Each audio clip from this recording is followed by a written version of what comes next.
ত্রয়োদশ জাতীয় সংসদ নির্বাচনের ফলাফল নির্ধারণ হয়ে গেলেও তিনটি আসনের ফল ঘোষণা স্থগিত রাখবে নির্বাচন কমিশন ইসি।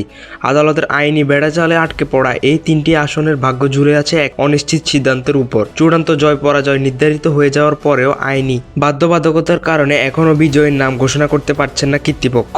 গত 12 ফেব্রুয়ারি নির্বাচন কমিশনের পক্ষ থেকে জারি করা ভিত্তিক তিনটি চিঠির মাধ্যমে দেশবাসীকে এই তথ্য জানানো হয়েছে। নির্বাচন কমিশন সূত্রে জানা গেছে, দেশের রাজনীতি অন্যতম তিনটি গুরুত্বপূর্ণ জনপদ শেরপুর 2, চট্টগ্রাম 2 এবং চট্টগ্রাম 4 আসনের ফলাফল নিয়ে সৃষ্টি হয়েছে এই আইনি জটিলতা। উচ্চ আদালতের রায় এবং মামলা নিষ্পত্তি না হওয়া পর্যন্ত সংশ্লিষ্ট এলাকার রিটার্নিং কর্মকর্তাদের ফলাফল প্রকাশ থেকে বিরত থাকার নির্দেশনা দেওয়া হয়েছে।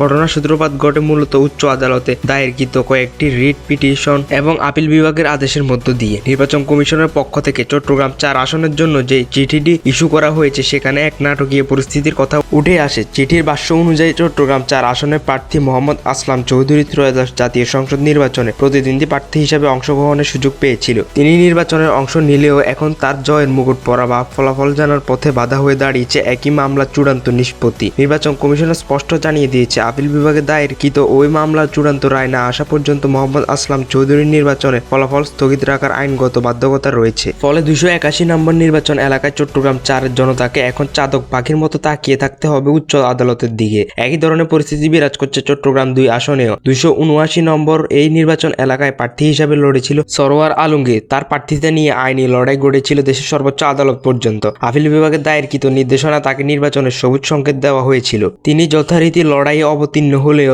এখন তার রাজনৈতিক ভাগ্যবন্দী হয়ে আছে আদালতের নথিপত্রে।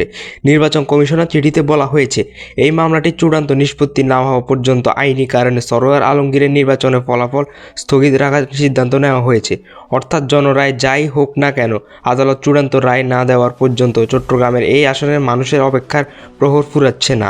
এদিকে দেশের উত্তর জেলায় শেরপুরে বইছে চাপা উত্তেজনা।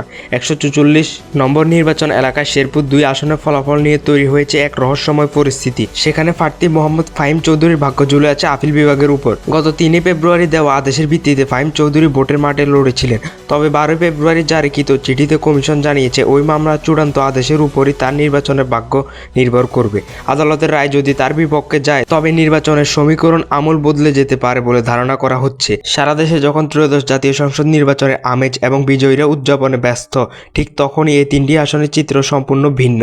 প্রার্থী ও সমর্থকদের মধ্যে চরম উৎকণ্ঠা বিরাজ করছে। নির্বাচন কমিশন চিঠিতে সংশ্লিষ্ট রিটার্নিং কর্মকর্তাদের এই সিদ্ধান্তগুলো বাস্তবায়নের জন্য কঠোর নির্দেশনা দেওয়া হয়েছে।